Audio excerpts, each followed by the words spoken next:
जय श्री गणेश दोस्तों। हमारी आज की कहानी का नाम है गिफ्ट। कहानी अच्छी लगे तो प्लीज चैनल को सब्सक्राइब कर लीजिएगा।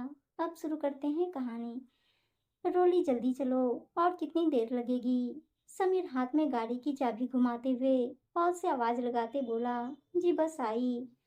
बोलते हुए बैग उठा, कमरे से बाहर निकल अपनी सास को बैठा देख माँ जी रात तक वापस आ जाएंगे। बोल कदम बढ़ाया ही था कि पीछे से पुष्पा जी बोली, बहू इतने बड़े बैग में क्या लेकर जा रही हो? रोली चौकी तो पुष्पा जी बोली, अरे मैं तो कह रही थी अपने भाई के लिए मिठाई नारियल लेती जा रही हो या नहीं? जी माँ जी, सब रख लिया है। ओह माँ, मुझे अपने दोस्त के यहाँ पार्टी में भी जाना है। तुम्हारी खाना तलाशी हो गई हो तो इसे ले जाऊं? समीर गुस्से से बोला। पुष्पा जी चुप हो गई। उनके मन में कुछ चल रहा था जो समीर के गुस्से के आगे बोल न पाई। समीर रोली को छोड़ अपने दोस्तों के पास चला गया। रोली 2 घंटे बाद तुम्हें लौटते हुए लेता जाऊंगा। और रोली भी बहुत दिनों बाद अपने मायके आई थी। कहने के तो मायका एक ही शहर में है, मगर ससुराल से बहुओं को इतनी आसानी से छुट्टी कहाँ मिलती है। तो बस वार त्योहार पर ही अपने माँ के घर जाती थी। आज भाई दूज था, इसीलिए अपने भाई विक्रम को टीका करने पहुंची थी। रोली के घर में घुसते ही बड़ी बहन कविता और विक्रम उसके इंतजार में पूजा की थाली सजा वहीं सोफे पर बैठे थे। उसे देखते ही छोटा भाई विक्रम खुशी से चहकते हुए बोला, दीदी जल्दी से मेरा टीका कर दो। फिर आप दोनों मेरे लिए जो गिफ्ट लाई हो वह भी तो देखना है। उसके बाद सुन माँ बोली, बेटा बहनों को दिया जाता है, उनसे लिया नहीं जाता। तब रोली विक्रम के सिर पर हाथ फेरते हुए बोली, माँ, हमारा छोटा लाडला भाई है, जब इसकी नौकरी लगेगी तब हम बहनें इसकी जेब काटेंगी। अभी तो हमारा फर्ज है, हमें देने दो। बोल दोनों बहनों ने एक एक कर भाई का टीका किया। 2 घंटे बाद समीर अपने ससुराल पहुंचा। उसके आते ही सबने खाना खाना शुरू किया। औपचारिक बातों के साथ हंसी ठिठोली हो रही थी। तब विक्रम बोला, जीजाजी, रोली जीजी ने वैन हुसैन ब्रांड की स्काई ब्लू कलर की सुंदर शर्ट मुझे गिफ्ट लाई है, जो मुझे बहुत पसंद आई है। अगली बार मुझे पेपे जींस की डार्क ब्लू जींस चाहिए। जीजी कह रही थी, आप हमेशा टॉप ब्रांड के कपड़े ही खरीदते हैं। मैं भी जब जॉब करूंगा हमेशा ऐसे ही टॉप ब्रांड पहना करूंगा। विक्रम के मुंह से शर्ट के बारे में सुनते ही उसका निवाला हलक में ही अटक गया। यह रोली ने कौन सी शर्ट इसे गिफ्ट कर दी, मुझे बताया ही नहीं। खैर, उस वक्त चुपचाप खाना खाकर दोनों घर वापस आ गए।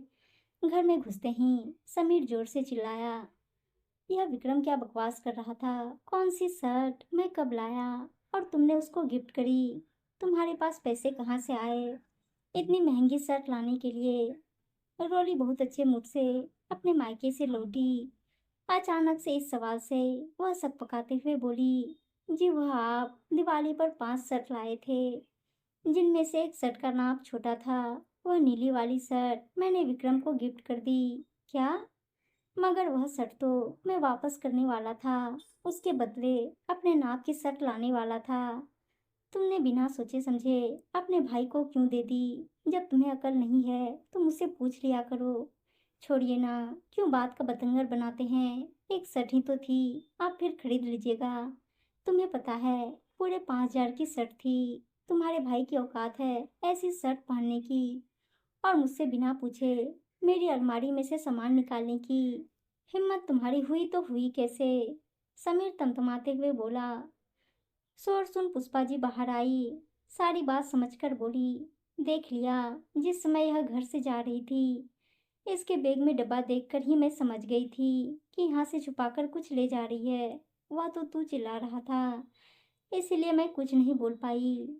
बहू, और कितना सामान ससुराल से मायके पहुंचा दिया है चुपके से तुमने? कितना रुपया सोना चांदी लेना है तुम्हारे मायके वालों से? अभी बता दो, वरना बाद में मुझ बुढ़िया को हार्ट अटैक आ जाएगा। यह आप क्या कह रही हैं माँ जी? मैं क्यों यहाँ से सामान चुरा कर चुपके से अपने मायके में दूंगी? वह तो एक्स्ट्रा शर्ट पड़ी थी, तो मैंने सोचा अपने भाई को गिफ्ट दे दूं। शादी के साल भर में मैंने उसे कुछ भी नहीं दिया। और कविता दीदी उसके लिए हमेशा कुछ ना कुछ लेकर आती हैं, बस इसीलिए। हाँ, इसीलिए तुम अपने गरीब मायके को भरकर अपने ससुराल को खाली कर दोगी। हर बार मैं तुम्हारा सूटकेस बैग चेक करती हूँ। काश इस बार भी अगर 2 मिनट रोककर सारा बैग चेक कर लेती तो मेरे बेटे की सारी कमाई इस तरह बर्बाद न होती। समीर आंखें लाल करते हुए बोला, आइंदा मेरी किसी चीज को हाथ लगाया और मुझसे बिना पूछे अपना दिमाग दौड़ाया तो मुझसे बुरा कोई नहीं होगा। ये मेरा घर है, यहाँ मुझसे पूछे बगैर एक पत्ता भी नहीं हिलेगा, समझी तुम? पति और सास की बात सुन रोली की आंखों से आंसू रुक नहीं रहे थे। उसे ऐसा लग रहा था कि अभी धरती फट जाए और वह उसमें समा जाए। आखिर ऐसा कौन सा गुनाह कर दिया था उसने? आज उसे एहसास हो रहा है कि काश कविता दीदी के कहने पर उसने पहले नौकरी की होती, फिर शादी, तो आज उसके यह हाल ना होते। रोली के पिताजी नहीं थे, माँ ने ही पिको फॉल सिलाई कर अपने तीनों बच्चों का पालन पोषण और पढ़ाया लिखाया। बड़ी दीदी कविता प्रोफेसर पद पर नियुक्त थी, साथ ही काम करने वाले एक प्रोफेसर से उन्होंने प्रेम विवाह कर दिया। जब छोटी बहन रोली की शादी की बात चलने लगी तो दीदी ने कहा था, पहले से अपने पैरों पर खड़ा होना चाहिए, नौकरी करेगी, फिर ही इसकी शादी करेंगे। मगर उसको तो नौकरी करने में कोई दिलचस्पी नहीं थी। उसे तो बस अपने सपनों के राजकुमार की तलाश थी, जिसके राजमहल में जाकर वह आराम फरमाने वाली थी। लेकिन यह सब कहानी किस्सों में ही अच्छा लगता है। इसी बीच मल्टीनेशनल कंपनी में कार्यरत समीर का रिश्ता आया तो उसे लगा बस उसकी हर ख्वाहिश पूरी हो गई। उन्होंने भी कहा, हमारे घर पैसों की कमी नहीं, हमें घरेलू लड़की ही चाहिए। इस बात को सुन रोली और भी खुश हुई। मगर जब असल जिंदगी में रोली ने कदम रखा तब उसकी आंखें खुली की खुली रह गई। शादी के बाद जैसे जैसे दिन बीत रहे थे उसकी हर उम्मीद भी खत्म होती जा रही। जैसा उसने सोचा था, ससुराल किस्से कहानियों वाला तो बिल्कुल नहीं था। सास हर वक्त आने दिया करती थी, उसके आने के बाद सारे नौकरों की छुट्टी कर दी गई। वह अपनी मर्जी से कहीं आ जा नहीं सकती थी और अपनी हर जरूरत के लिए पैसा भी गिरगिरा कर मांगती तो पति कहता, तुम्हें पहनने और खाने को मिल तो रहा है, फिर इन पैसों का क्या करोगी? इस बारे में अपनी सास को भी बताया तो बोली, कौन सी नई बात है, सब तुम्हें मिल तो रहा है, फिर पैसों का क्या, अपने मायके दे आओगी। इस तरह की बातों से उनका मन खिन्नता से भर उठता। मगर यह उसी की ख्वाहिश थी कि घर की मलिका बनकर रहेगी तो अब भुगतना भी उसे ही था।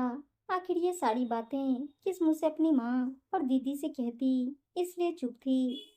लेकिन अब बहुत हुआ, आखिर कब तक इस तरह घुट घुट कर रहेगी? क्या उसकी इतनी भी औकात नहीं थी कि बिना पूछे एक छोटी सी चीज वो अपने भाई के लिए गिफ्ट कर सके? और वह अपने ही घर से छुपाकर कुछ सामान अपने मायके क्यों लेकर जाएगी? और शादी के 1 साल में पति और सास के यह हाल है। सारी जिंदगी ऐसे अपनी इच्छाओं को मारकर कैसे रहेगी? मुझे सारी जिंदगी इस कास का बोझ लेकर नहीं चलना है। आगे बच्चे होंगे, आगे उनकी जरूरतों को पूरा करने के लिए भी ऐसे ही गिड़गिड़ाना होगा। नहीं, बिल्कुल नहीं, अपने लिए भी कुछ करना है ताकि बाद में किसी तरह का कोई मलाल मेरे साथ ना रहे। इस वाक्य के बाद रोली बहुत परेशान थी। उसने अपनी दीदी को फोन लगाकर सारी बात बता दी। दीदी ने उसे आगे पढ़ाई कर नौकरी करने की सलाह दी ताकि ऐसी नौबत दोबारा ना आए। जब यह बात पुष्पा जी को पता पड़ी तो बोली, जो करना था अपने मायके में करती, अब यह पढ़ाई का खर्चा वह ले आओ, हमारे पास तुम पर खर्च करने के लिए कुछ नहीं है। इस बार भी रोली की माँ और दीदी ने उसकी बहुत मदद की। परीक्षा दिलाने छोटा भाई विक्रम अपने साथ लेकर जाता। बीएड की परीक्षा पास करते ही उसे एक अच्छे स्कूल में अध्यापिका के पद पर नियुक्ति मिल गई। नौकरी मिलने के बाद भी पुष्पा जी के तेवर कम नहीं हुए। रोली सुबह सारा काम कर जाती, फिर लौटकर पूरा काम करती। मगर अब बहू को हरे हरे नोट मिलने वाले थे, यह सोचकर उन्होंने उसे नौकरी करने से मना नहीं किया। आज रोली को पहली तनख्वाह मिलने वाली थी। पुष्पा जी बड़ी उत्सुक होकर अपनी बहू के आने का इंतजार कर रही थी कि कब आए और पैसा उनके हाथ में रख दे। रोली के घर में कदम रखते ही वे बोली, बहू, घर में बहुत खर्चा होता है, अपनी सारी तनख्वाह मुझे दो, मैं संभाल कर खर्च करूंगी, तुम्हारा क्या भरोसा? अपनी सास की बात सुन रोली बोली, वह तो आप सब सही कह रही हैं माँ जी, मगर मेरी सैलरी तो मेरे मायके ही जाएगी, वह भी चुपके से नहीं, सरेआम, क्योंकि 2 साल बीएड का खर्चा मेरी माँ और दीदी ने किया है, इसलिए उनका कर्जा उतारना तो बनता। जब मुझे कपड़े और खाने के लिए तो ससुराल में कोई कमी नहीं है, फिर मुझे पैसों की क्या जरूरत। बोल अपने कमरे में चली गई। बहू की बात एकदम सही थी, जिसे सुन पुष्पा जी का मुंह तर गया। काश उन्होंने अपनी बहू के साथ ऐसा व्यवहार न किया होता, साथ में अपने बेटे को भी समझाया होता कि शादी के बाद एक लड़की के खाने पहनने के अलावा भी कई खर्चे होते हैं, जिससे उसके पति को बिना किसी तूतू मैमे के उठाने चाहिए। उम्मीद है दोस्तों कहानी अच्छी लगी होगी, और अच्छी अच्छी कहानियाँ सुनने के लिए चैनल को सब्सक्राइब और वीडियो को लाइक शेयर जरूर कर दीजिएगा। धन्यवाद दोस्तों।